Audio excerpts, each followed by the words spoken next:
காவல் நிலையத்திற்கு விசாரணைக்கு சென்று வந்த தனது மகனை 10 நாட்களாக காணவில்லை என ஐடி ஊழியரின் தாய் மதுரை உதவி காவல் ஆணையர் மீது தல்லாக்குளம் காவல் நிலையத்தில் புகார் அளித்துள்ளார்.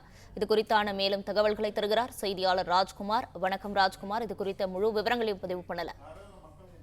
வணக்கம். மதுரையில் காவல் நிலையம் விசாரணைக்கு சென்ற ஐடி ஊழியர் காணவில்லை என அந்த ஊழியரின் தாய் தல்லாக்குளம் காவல் நிலையத்தில் புகார் கொடுத்ததின் அடிப்படையில் போலீசார் வழக்கு பதிவு செய்து அந்த ஐடி ஊழியரையும் தேடி வருகிறார்கள்.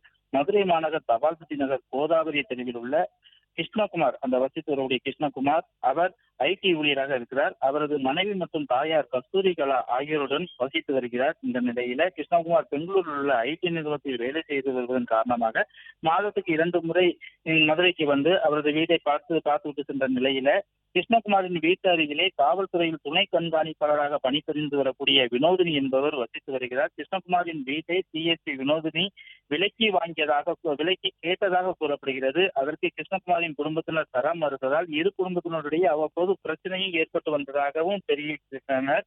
இதில் கிருஷ்ணகுமார் தனது வீட்டில் சிசிடிவி கேமராவை பொருத்தியுள்ளார். அந்த சிசிடிவி கேமரா அவர் காவல் கண்காணிப்பாளர் வீட்டை பார்க்கும் வகையில அவர் வைத்திருந்ததாக டிஎஸ்பி வினோதியின் சகோதரி அமுதா தல்லாக்குளம் காவல் நிலையத்தில் புகார் கொடுத்திருந்தார்.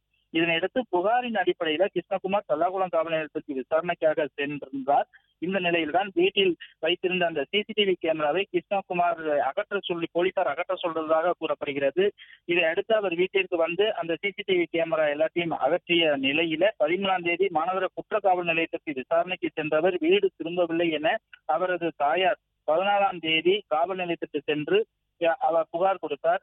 தனது மகன் செல்போன் சுவிட்ச் ஆஃப் உள்ளது, அவர் இங்கு வீட்டில் எங்கும் தேடியும் காணவில்லை என புகார் கொடுத்தார். அந்த புகாரின் அடிப்படையில் போலீசார் வழக்கு பதிவு செய்து காணாமல் போன கிருஷ்ணகுமாரை தேடி வருகிறார்கள்.